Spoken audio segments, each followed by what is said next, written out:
Rally, rally round the West Indies. Welcome, welcome, welcome back with another video, and it is time to rally around the West Indies.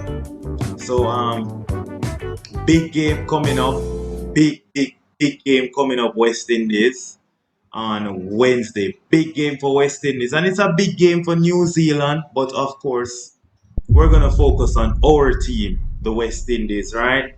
Big game coming up, and we could deliver a knockout punch to New Zealand. That's it. Black Caps always making the semis. Bye bye. Bye bye, Black Caps. We can make it happen. Um, yeah, so far, I think nobody can complain about the last game against Uganda. That was very good. Very good game, right? Winning by 134 runs in Guyana. That's exceptional. So look, I'm going to present it on the screen. Papua New Guinea, check. Uganda, check. We got our two kind of warm-up matches out of the way. And now we have two big matches. West Indies were ranked number 4 in the world. Only 3 teams are above us: England, Australia, and India, right? Based on world rankings. We've beaten India at home. We've beaten England at home. We've beaten South Africa recently at home. And now we're going to face a New Zealand that is undercooked, a New Zealand that has just played one game against Afghanistan, a New Zealand where their players were on the bench in the IPL. Glenn Phillips was at Sunrisers Hyderabad, couldn't get a game. Lucky Ferguson played here and there. Trent Bolt played the entire season. Kane Williamson sat on the bench. Devon Conway sat on the bench. Finn Allen was doing nothing. Heard that he was coming from a back injury. So guess what? We're playing against a team that's low on confidence. We're playing against a team that haven't really been together, gelling or playing much cricket. Yes, they've been training. We're playing against a pretty undercooked New Zealand team. And bearing in mind we're playing in Trinidad where the Trini posse is going to turn up, right, and be the 12th man to give us that oomph, right, just as it was in Guyana, just as it was in the South Africa series at Sabina. The support man is going to ensure that we just need to deliver this knockout punch, right? So I'm just calling it as it is. West Indies start this game favorites. It might only be marginal, but we start favorites. We definitely start favorites. New Zealand, however, they have a very good track record in tournaments. I don't know how much that has significance for this World Cup, bearing in mind their situation, right? So their situation is a little bit different in I'm trying to explain it in words, but what I'm saying is their situation is a little bit different in the sense that this is the first time they would have started a tournament without much game time. They would have not played like a warm-up series or a warm-up match. So it's totally different. Usually, if you look at 2016 when they made the semifinals, they had a series in India and then they played that T20 World Cup in India. If you look at the T20 World Cup in Australia, they had a home series and, Australia, New Zealand, similar conditions. So all in all, I'm saying usually New Zealand would come very prepared to these world events, but because it is right after the IPL, I can say our team significantly benefited from that when it comes on to facing New Zealand in Trinidad. And a lot of them haven't played much in the Caribbean. Maybe Mitchell Santner, Glenn Phillips, but majority of the guys, they don't play T20 in our conditions. And so that's going to work to our benefit. Now, before we can actually start talking about this New Zealand game, we have to review the batting against Uganda and what we need to work on. So in the last game against Uganda, Johnson Charles and Brandon King came out I like the intent in the power play. Brandon King is in sublime form. It's just unfortunate how he got bowled. But you can see that this man is class, he's in form. Only got 13. That's fine. Johnson Charles, however, he ended up playing an anchoring type innings for his 44. However, it wasn't convincing. There was a lot of missed opportunity, missed stumping, drop catches. It wasn't a clinical innings from Johnson Charles. However, he got to spend 7 overs at the crease. Well, he batted 7 overs and he got to spend a lot of time at the crease. Hopefully that wake up Johnson Charles and he's ready to go for New Zealand. It wasn't, let's just be honest, he made 44, but it wasn't a good innings. And I think Charles knows that as well. However, he assists the team to get to 170, which is, we know in Guyana that you're not going to chase 170 in Guyana. In an international game, you hardly see CPL teams chasing 160, 170 in Guyana. So imagine against an international team with proper bowling, you're not going to chase 170. So you're already on the back foot, irrespective of due or whatever the case may be. Puran played some sublime shots. I enjoyed that 6 over deep mid wicket, that slog sweep. That was brilliant. Puran in Trinidad, New Zealand better watch out. I would have loved him to convert, get a half century, but that's how it goes sometimes. So Nicholas Pooran, Rovman Paul, Sherfin Rutherford, all of them played a similar kind of innings, right? They just gave the innings a little bit of a kick, 20 yard from 16, 17, and that's fine. Then the finisher, Andre Russell, 30 off 17. Couple streaky edges here and there, but couple out the middle over cover. And one thing we don't talk about much with Russell is that, guys, Russell is a very intelligent cricketer as well. I know we highlight Ruston Chase being the intelligent cricketer, but Andre Russell is a very intelligent cricketer. He realized the Guyana boundaries are huge.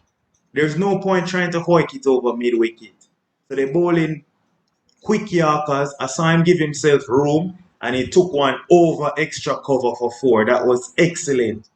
I saw Russell then backed away, opened the face of the bat deliberately between short third man and backward point, 4 more runs. He also went over point for 4, and then he had some streaky edges, flies right through slips, fly slips or wherever.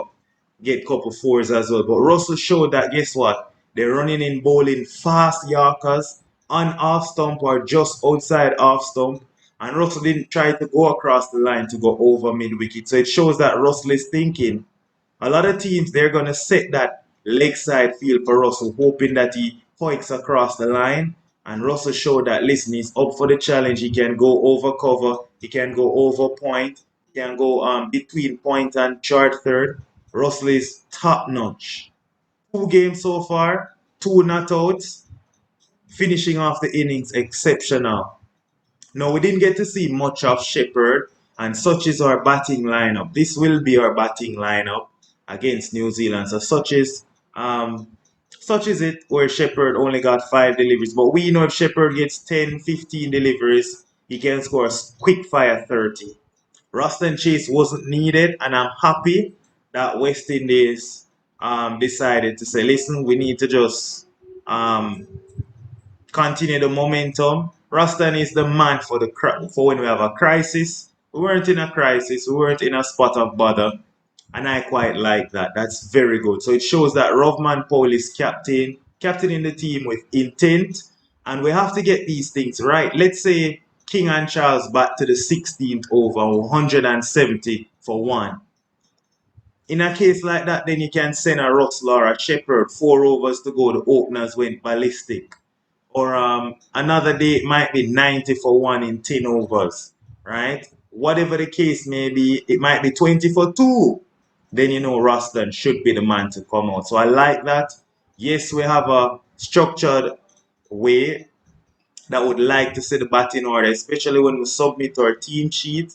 However, at the end of the day, we have to be very strategic based on the amount of deliveries, based on the matchup, the bowler that's bowling, all of those stuff. Based on New Zealand playing 11, we have to consider all of that, right? So I think that, yep, or batting, everybody got some time out in the middle, so I have no complaints. So far in the World Cup, nobody has a tally of 50 runs as yet, right? Stop the Brandon King cap. has 47 runs, Johnson Charles 44, Pooran 49, Roston Chase 42, and Andre Russell 45. So if you look at it, everybody has got some time in the middle. So our best batter I highlight in yellow, which I'll present on the screen so far, is Andre Russell. He's our best batter. I know Wow. Roston had that brilliant innings, but from the two games combined, Russell's strike rate 173, miles above everyone else in the team. So Russell playing his finishing role very well. What we need now is a start, and we should be looking to push 200. I think at the Brian Lara Cricket Academy in Tarouba, the pitch should be better than it was in Guyana. So we should be seeing some more intent and also better scores from our batsmen. Right? Nicholas Pooran at home is exceptional. This is Pooran's territory now. So you can expect great things from Pooran. Brandon King is sublime anywhere he bats. So you should expect that. Brandon King was unfortunate the last game to get himself off to a start. Rovman Powell can hit the ball a long way as well. Shafin Rutherford can hit the ball a long way as well. Russell and Shepherd. So all in all, everyone got time in the middle. So nobody has lots of runs, but the key takeaway for me is that everybody got time in the middle, right? And so coming up against New Zealand is going to be good. In terms of our bowling against Uganda, it was all Akilo saying. All Akilo saying. Look at that economy. 2.75. 5 wickets. Strike rate. 6. That's exceptional. You can't ask for much better. Russell, that beautiful delivery pitch just about maybe middle and off, and then just swing, outswinger, hitting the top of off. That was very good from Russell. Azari had a great spell, bowled with pace, was getting a lot of outswing. That's very good from what I saw from Azari. Shepherd bowling with a lot of control. Maybe just Moti. I would have liked to see Moti just knock over the tail in his 2 overs, but it didn't happen. That's fine, right? That's fine. But personally, I wanted to see Moti just bamboozle the tail. But I guess Moti is the master of bowling middle overs. Also, I've noticed Moti and Ruston, they're very good in the middle overs when players are attacking them. You tend to see them, let's say a batsman is coming down the pitch to go across the line against Moti. That's when either he hits it to a fielder or a top edge or comes down the pitch and miss it, pitches on middle and gets bowled on off stump. Moti is that type of bowler when especially right-handed batsmen are going at it. Ruston Chase as well, where they want to attack him in the power play or attack him throughout the middle.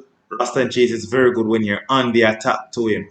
Now, in terms of when players are just looking to rotate the strike, pick up ones and twos, I realize Moti and Chase, they might not necessarily be a go-to guys when players are just looking to get ones and twos, right? So yeah, we have very good bowlers in terms of when batsmen are attacking them, but in terms of now, I don't know, bowling to lesser tier batsmen or batsmen who are not looking to smash them, we just need to, you know, tinker, tinker with some stuff. But that's fine. We get rid of Uganda. We get rid of Papua New Guinea. Papua New Guinea wasn't convincing. However, this one was very convincing. So overall in this World Cup, our two best bowlers, the two standout bowlers, again Russell. Whoa, Russell averaging 7, strike rate 8, economy below 6. Akil Hussain as well, economy below 3, averaging 3. Whoa, superb. That's how you deal with these lesser teams, right? So I'm all for Hussain and Russell doing their thing. Joseph we saw against Uganda was okay. And Moti's always a wicket taker. Shepherd to just join the party and we're ready. Ruston Chase is always going to be there or thereabout. He's the man for the crisis. So we have a decent little bowling attack ready for New Zealand.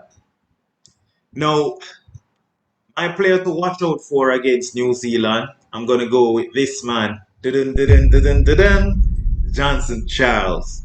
Now, why am I going for Johnson Charles? So far, he hasn't lit up the World Cup as yet, right? Because Johnson Charles, 2 matches, 44 runs. Um, Strike rate that's pathetic for Johnson Charles because he's a man that strike at maybe 180 in the power play. So you notice nothing as yet from Charles really. However, Johnson Charles is a 1 in 4 kind of batter. He's a 1 in 4 kind of batter, right? If you look throughout his career, if you go back to 2012 World T20, 2014, 2016, in Australia, he's a 1 in 4 kind of batter. And I think this New Zealand game is gonna be his game. The good thing about the game before, it just allowed him to spend some time in the middle. Uganda bowled very well in terms of to him. But let's see on a better batting surface. Let's see how the Kiwis deal with Johnson Charles. But if Johnson Charles gets us that start and Brandon King gets us that start to assist Johnson Charles, and then Puran to come in, and then the big hitters, my gosh, man. You could be in for a treat. You don't want to miss it. You do not want to miss it. So I think Charles will be our guy right here. And I just think that Trent Bolt, Lucky Ferguson, Matt Henry, they're bowling at that perfect pace where Johnson Charles can just, you know, play his natural game. Mitchell Santner will be the key bowler, I think, for New Zealand. We really have to look at that matchup. Johnson Charles doesn't start that well against left arm spin. I think Mitchell Santner, he's going to be key. He's going to get some purchase, just a little. Looking at their spinners, Ish Sodi, Michael Bracewell, Mitchell Santner. The only real threatening spinner to West Indies is Mitchell Santner. So I don't mind Santner bowling 4 overs for 30. We don't need to take much risk against him. If he bowls in the power play, if he bowls a bad ball, we can hit it for 6. If he bowls 4 good deliveries and 2 bad ball in an over, 2 6s, that's 12. This is our game, power game. We can do that. 4 dot balls or 4 singles, and then we smack him for 2 6s, or maybe 2 singles, 2 dot ballings. The 2 bad delivery, he bowls in the over, smack it for 6. I've done some detailed analysis on Mitchell Santner, and I realized that on average he bowls 2 bad balls per over. So have to cash in on those 2 bad deliveries, right? And so Mitch Santner, there's some runs there, but we don't want to take too much risk against him. He's the Kiwis' go-to guy. And also Trent Bolt, he's gonna swing it a bit, but if it's not swinging, Trent Bolt becomes the runs truck for us. He's just gonna be 3 runs if it's not swinging. If it's swinging, we gotta watch Trent Bolt's first over because he gets the ball to swing in the first over. In terms of with the ball, I think Akil Hussain is the man to rattle New Zealand top order. When you look at it, Finn Allen is out of form. Devon Conway is out of form. Kane Williamson is out of form. Daryl Mitchell is here or there. He's not all that impressive. Hussein, ranked in the top 5 T20 bowlers in the world, he can give us that start. So Hussein, and it's on his home surface. Hussein in Trinidad, my gosh, man. So Hussein, you're the man. You're the man, Hussein. You're the man. So if Hussein gives us that start, whoever is going to bowl from the other end, whether it's Russell, I would actually go Hussein and Russell because Russell plays for TKR and Russell opens the bowling with Hussein in a couple of the games in Trinidad. So I would probably go Russell and Hussein. But I don't have a problem with Shepherd and Hussein either because Shepherd opens the bowling for Guyana Amazon Warriors. So either way is fine. I think we can do it. Unchanged 11 for me for this game. Unchanged 11. New Zealand are on the back foot. Let's press, guys. Let's press. Let's press. Let's press. New Zealand on the back foot. We're going to press. Let's rally. Let's press them. Let's push them all the way. I'm going to qualify for the Super 8s. Rally, rally, rally. So I don't know, just leave your thoughts if you agree with anything I'm saying. Anything I left out, in this New Zealand preview contest. Let me know. I think that I covered majority. I would only say that I didn't mention Glenn Phillips much in its entirety. I think Glenn Phillips hold the key if New Zealand are to beat us. Glenn Phillips is the one guy. If we can tie him down and if we can get Glenn Phillips out early, whether he comes in the 6th over or the 10th over, wherever Glenn Phillips comes into bat, he's the guy. He's in form. He loves Caribbean conditions. He loves facing Caribbean bowlers. Glenn Phillips is key batting at 5. So yeah, we need to get rid of Glenn Phillips quickly. Um, the good thing is I don't think he would have seen much of Moti in the middle over. So Moti might be the man to get him in this game, but let's wait and see. But all in all, I think it's our game, guys. It's our game. We beat New Zealand. We're into the Super 8s. All the guys on the bench can get a game against Afghanistan. That result won't even matter. West Indies, we play better when we're not under pressure. Right now, we're not under pressure. So you might hear the saying, soup, soup, pressure, pressure. New Zealand, they're under pressure. Who under pressure? New Zealand. Soup, soup, pressure, pressure. Who under pressure? New Zealand. West Indies were not under no pressure. All we need to do now is beat New Zealand into the Super 8s, knock them out. They have to make a statement here because they're behind, and that's it. It's in our hands. We beat New Zealand, and we're good to go. We're at home, Caribbean conditions, New Zealand. Let's take it to them. So it's your boy Ronaldo. I'm out.